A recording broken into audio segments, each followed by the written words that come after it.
No one has ridden these tracks for a long time, or so the locals believe. But those who have seen it never return to tell their tale. On the outskirts of Haven Rock, a forgotten town lost in the Arizona desert, lay an abandoned railway.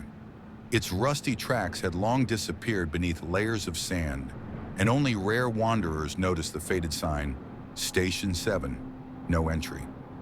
Locals told an old tale about the station. Once a train had run through there, connecting the town to the wider world. But one cold night, it vanished, taking all its passengers with it. Authorities called it an accident, a bridge collapse that plunged the train into the abyss. But old-timers whispered about a ghost train that returned occasionally to claim new souls. Evan McCall, a young photographer and traveler, heard the legend from an elderly man in a roadside diner. His fascination with mysteries and the supernatural drove him to visit the station. He thought it would make a perfect story for his blog. Never go there at night, the old man warned. If you see the train's lights, you won't return. Evan shrugged it off, taking it as mere superstition. That evening, he set out for the station, armed with a flashlight, a camera, and an old map. When he arrived, the world around him felt frozen. A faint breeze rustled dried-out shrubs and sand crunched underfoot. The platform was cracked and worn, lit only by the pale moonlight. But then, something changed. A low hum came from the distance, like the rumble of an engine. Evan froze, listening. Moments later, a faint glow appeared on the horizon. It was impossible. These tracks had been abandoned for decades. Yet the light drew closer.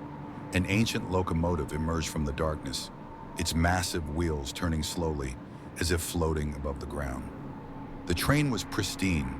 Its windows gleamed, and smoke spiraled skyward like a living thing.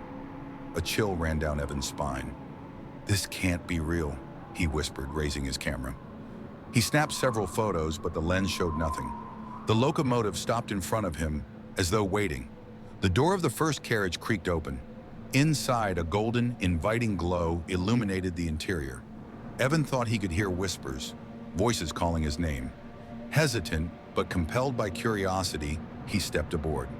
The moment Evan set foot inside, the doors slammed shut, and the train lurched forward. He turned to look back, but the station was gone. Outside the windows, he saw streaks of light that looked like stars rushing through a cosmic void. The carriage was eerily silent. Everything was immaculate. Soft seats, spotless windows, newspapers on tables dated 1935. "This doesn't make sense," Evan muttered, picking up one of the papers. Footsteps echoed from deeper in the carriage. Evan tensed, turning toward the sound. A woman in an old-fashioned dress with a veil covering her face approached him. Her movements were unnaturally smooth, almost otherworldly. "Welcome aboard, Mr. McCall," she said in a melodic but icy tone. "You are our newest passenger." "How do you know my name?" Evan asked, gripping his camera tightly. "We know everyone who boards," she replied. "But don't be afraid. You are not alone." She gestured toward the next carriage. "They are waiting for you." Evan hesitated, then followed her gesture. He opened the door to the next carriage and froze. Inside sat dozens of people, men and women dressed in clothing from different eras. Cowboys, World War II soldiers, 1970s hippies, 1980s businessmen. They all sat silently, staring at him like he was the newest member of their strange society. "Who are you all?"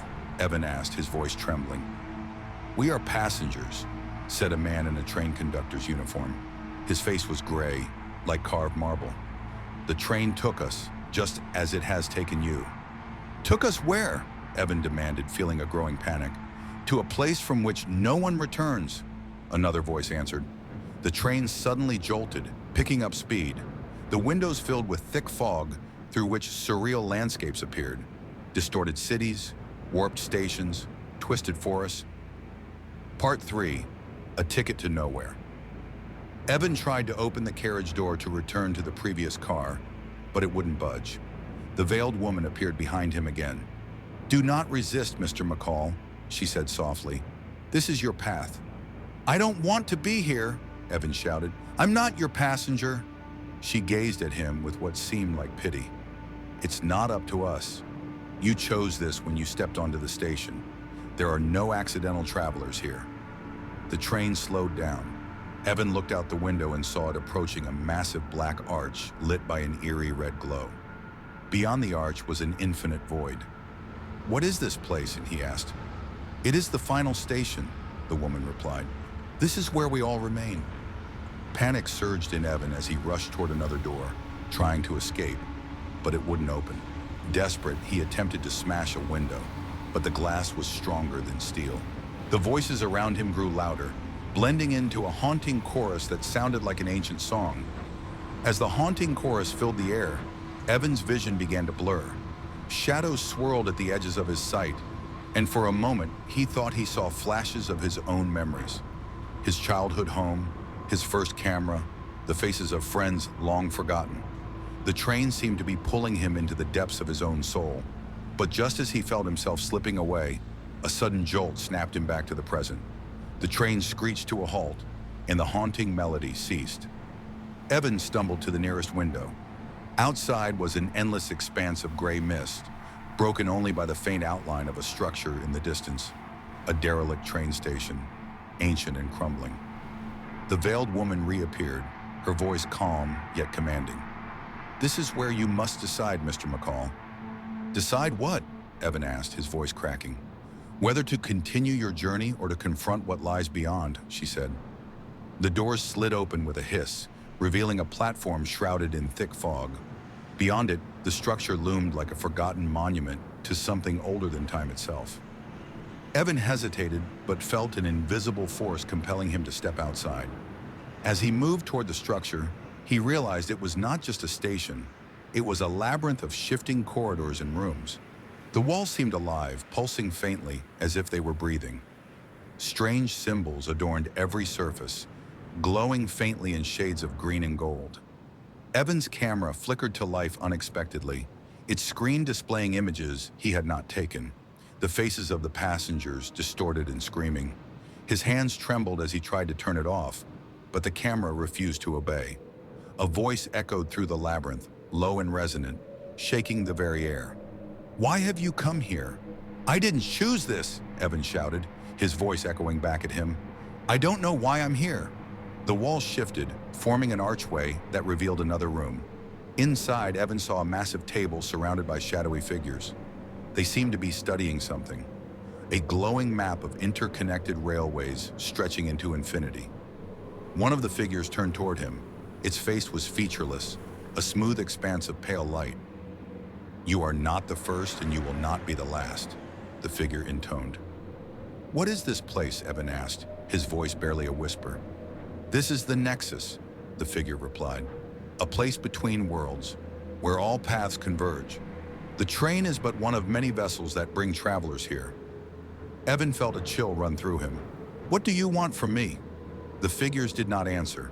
Instead, the glowing map shifted, showing a single line of track leading into the void.